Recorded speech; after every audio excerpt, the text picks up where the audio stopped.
हजरत उमर के ज़माने में ना एक नौजवान था, नेक था, मस्जिद जाया करता था रात को। तो मस्जिद जा रहा था तो रास्ते में एक औरत ने दावत गुनाह दी। इब्ने असाकर ने इसको लिखा है। तो नौजवान था, ख्वाहिशात थी, कुछ तबीयत माइल हो गई। अभी उधर जा ही रहा था कि किसी ने आयत पढ़ दी, वाली मन खाफ मकाम रब्बी जन्नतान, जो रब के सामने खड़े होने से डरेगा अल्लाह 2 जन्नतें देगा। वाकई डर गया वो, वाकई डर गया। इतना डरा कि बेहोश होके गिर पड़ा। बीमारी से लोग बेहोश होते हैं, पैसे डूब गए बेहोश होते हैं, बच्चे के गम में बेहोश होते हैं। सच बताओ, कभी खौफे खुदा से भी बेहोश होता कोई देखा है?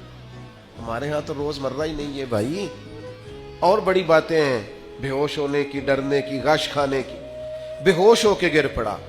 बूढ़े बाप को किसी ने बताया बच्चा बेहोश पड़ा है, उठा के घर लाए। घर ला के कहा बेटा क्या हुआ? नौजवान है, चढ़ती जवानी है, पर पाकीज़ा बड़ी है। कहने लगा अब्बा जी, गुनाह की तरफ चला गया था, पर मैंने आयत सुन ली, जो अल्लाह के सामने खड़े होने से डरेगा रब 2 जन्नतें देगा। मैं डर गया था, रब वाकई 2 जन्नतें देगा।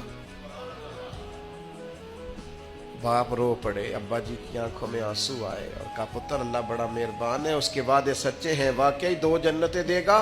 उसने फिर एक चीख मारी और इस तरह की मारी कि उसकी रूह ही परवाज कर गई, रूह ही परवाज कर गई। कुश्तगाने खंजरे तस्लीम रा, इश्क की खंजर से कत्ल हो गए लोग। सुबह हजरत उमर को पता चला कि उन्होंने तो रात जनाजा भी पढ़ दिया, तदफीन भी कर दी। जनाब उमर फरमाने लगे इतना नेक नौजवान खौफे खुदा से दुनिया से चला गया, मुझे क्यों नहीं बुलाया, मैं जनाजा पढ़ता। फारूक आजम फरमा रहे, मेरा शौक था, मैं उसका जनाजा पढ़ता। कहा हुजूर आपको तकलीफ नहीं दी? फरमाया बताओ कब्र कहाँ है? ते कामिल पीर उना दे बाहू कब्र जिना दी जीवे। हजरत फारूक आजम कब्र पे तशरीफ ले गए और खड़े होकर फरमाने लगे नौजवान मुझे उम्मीद है मेरे रब ने तुझे 2 जन्नतें दी होंगी। इब्ने असाकर खोल के देखो तारीख बगदाद ने क्या लिखा है। हजरत सैयदना फारूक ने फरमाया उम्मीद है 2 जन्नतें दी होंगी। कब्र के अंदर से बोला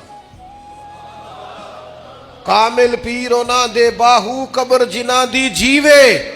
कब्र के अंदर से बोला, कहने लगा हुजूर उम्मीद वाली बात नहीं, रब के वादे सच्चे हैं, उसने वाकई मुझे 2 जन्नतें अता फरमाई, 2 जन्नतें दी हैं, मैंने अपने मालिक को राजी पाया।